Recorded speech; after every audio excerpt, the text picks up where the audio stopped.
comme vous le savez, suite à une trahison qui monte jusqu'à M. Macron, nous avons perdu Alstom grâce à M. Cron, M. Macron, M. Foulx également, ami de M. Valls, Mme Clara Lejeune-Guémard, qui est donc la femme de M. Guémard, qui est le bras droit de M. Juppé. Tous des énarques, hein, quasiment. Et quelques autres joyeuderies de ce niveau-là. Donc nous allons perdre ce qui fait nos turbines de centrales, c'est-à-dire une perte stratégique d'autonomie pour le nucléaire français, et une partie de nos satellites militaires. Mais c'est pas le tout, c'est pas fini. Vous allez voir que dans les années à venir, dès que Serge Dassault quittera ce monde, les Américains vont dépecer l'empire Dassault. Oui. Parce que c'est simple, hein. Il leur reste quoi à tuer? Dassault, Lagardère, Thales.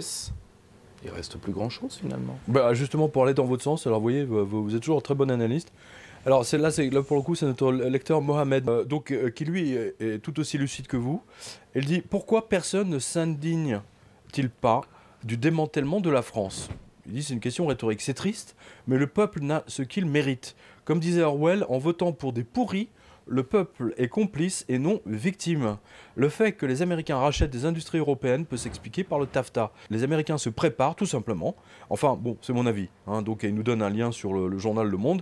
Et il nous dit, et moi je donne un lien sur le Moniteur à propos de Saint-Gobain et de sa technologie verrière pour M. Pay. Mais, autre mouvement plus que suspect, donc à mes yeux, et au vôtre aussi, fondamentalement, la volonté de M. Hollande et M. Macron de privatiser, je vous le donne dans le mille, vous avez raison, Ariane Espace. Soi-disant pour contrer l'américain SpaceX. Je cite, hein, la prise de contrôle du leader mondial des lanceurs de satellites par Airbus Safran Launchers a été confirmée. Manuel Valls a indiqué que la société chargée de commercialiser et d'assurer le lancement de fusées Ariane, Soyuz et Vega sur le site de Kourou avait pour vocation à être contrôlée par la co-entreprise Airbus, etc., via la cession de titres Ariane Espace détenue actuellement par le CNES. Pourquoi ne pas le laisser au CNES tout simplement, hein, voilà. Bref, encore un pan de notre indépendance technique qui tombe. Mais vous avez vu que le premier mouvement, c'est oui, mais on le protège. Hein, oui, si on le protège, alors dans ce cas-là, pourquoi on ne laisse pas au CNES, hein, tout simplement. Bon, le racketteur se fait protecteur, c'est comme ça dans toutes les matières. Voilà. Non, en fait, il y a un an, voilà, je donnais l'information que la France abandonnait aussi une entité qui fait le contrôle, qui contrôle les satellites en orbite. Voilà. Et ça, c'est stratégique, parce que c'est bien gentil de mettre les satellites en orbite, encore faut-il après les piloter. Hein, et ça, c'est autrement high-tech. Hein. Eh bien voilà, c'est encore quelque chose.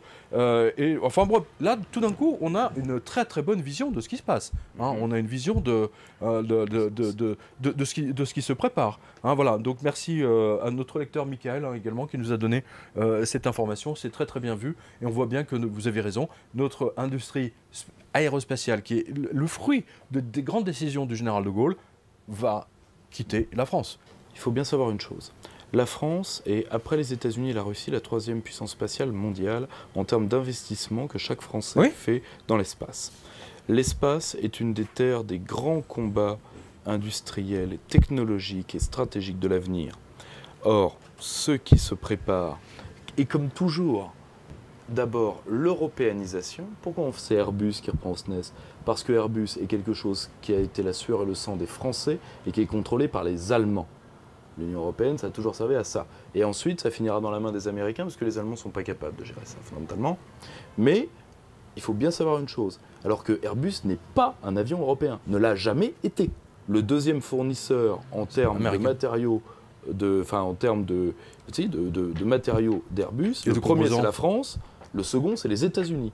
Donc c'est un avion mondial, non même pas mondial, il y a des trucs qui viennent de Russie, de Chine, il n'y a jamais eu de partenariat technologique européen qui vaille le coup.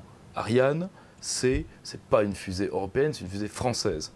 C'est horrible, mais l'Union européenne, il faut le savoir, vous impose, dès qu'elle met 3 francs 6 sous dans la réfection de quoi que ce soit, ou dans une entreprise, etc., vous êtes obligé de mettre un panneau pour la remercier, même si elle n'a mis que 2% de la somme. Pourquoi? Pour faire voir aux gens, vous voyez, on est des gens bien quand même, vous nous devez quelque chose, et vous plierez. Et c'est pour ça que vous avez, par exemple, financé par l'Union européenne pour des travaux, alors que déjà l'Union européenne ne fait que nous renvoyer une partie de l'argent qu'elle nous vole. Oui, c'est exact. Oui, c'est déjà, parce que l'Union européenne ne produit rien, ne produira jamais rien, et donc ne paye pas, parce qu'elle paye avec votre pognon. Elle vous rend une partie de l'argent que vous lui donnez, et pour la France, c'est un trou net, et d'une.